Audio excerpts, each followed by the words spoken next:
సికింద్రాబాద్ ఉజ్జయిని మహంకాళి బోనాల జాతరకు అన్ని ఏర్పాట్లు పూర్తి చేసినట్లు అధికారులు తెలిపారు. ఇవాళ బోనాలు, సోమవారం రంగం, అంబారి ఊరేగింపు, మహాహారతి నిర్వహిస్తారు. భక్తులకు ఎటువంటి ఇబ్బందులు తలెత్తకుండా చర్యలు తీసుకున్నామన్నారు. అమ్మవారికి బోనాలు సమర్పించే మహిళల కోసం ప్రత్యేకంగా 2 క్యూ లైన్లు ఏర్పాటు చేసినట్లు చెప్పారు. వీఐపీలకు 1, సాధారణ భక్తులకు 3 క్యూ లైన్లు ఏర్పాటు చేశామన్నారు. జాతరకు వచ్చే భక్తుల రాకపోకలకు ఆర్టీసీ 175 ప్రత్యేక బస్సులను నడుపుతోంది.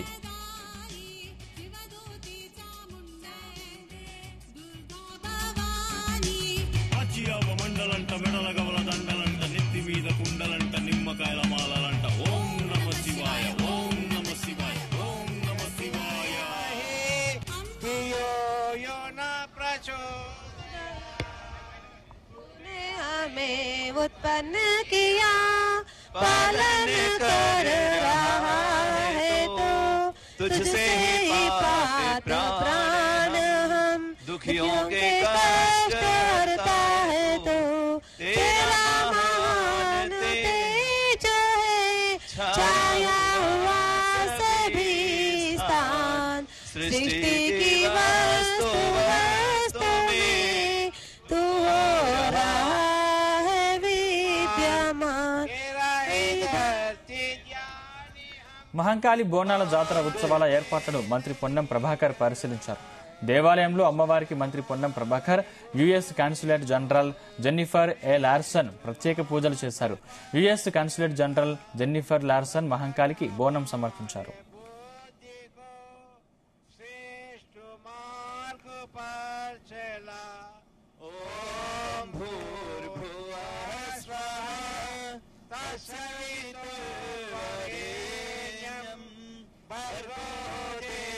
బోనాల జాతరకు వివిధ ప్రాంతాల నుంచి భక్తులు భారీ సంఖ్యలో తరలి రానున్నారు. ఈ క్రమంలో భక్తులకు ఎలాంటి ఇబ్బందులు కలగకుండా పోలీసులు చర్యలు తీసుకుంటున్నారు.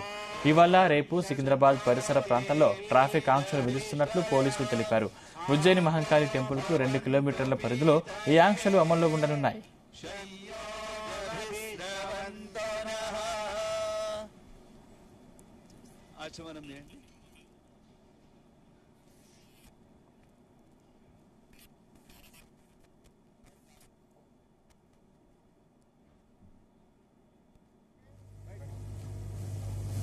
ఆషాఢ మాస ప్రతిష్టాత్మకమైనటువంటి బోనాల్లో భాగంగా ఈరోజు ఉజ్జయిని మహంకాళి అమ్మవారికి 21వ తేదీ నాడు బోనాలు ఆదివారం గురువ్యాస పౌర్ణమి రోజు సమర్పించుకునేది జరుగుతూ ఉంది.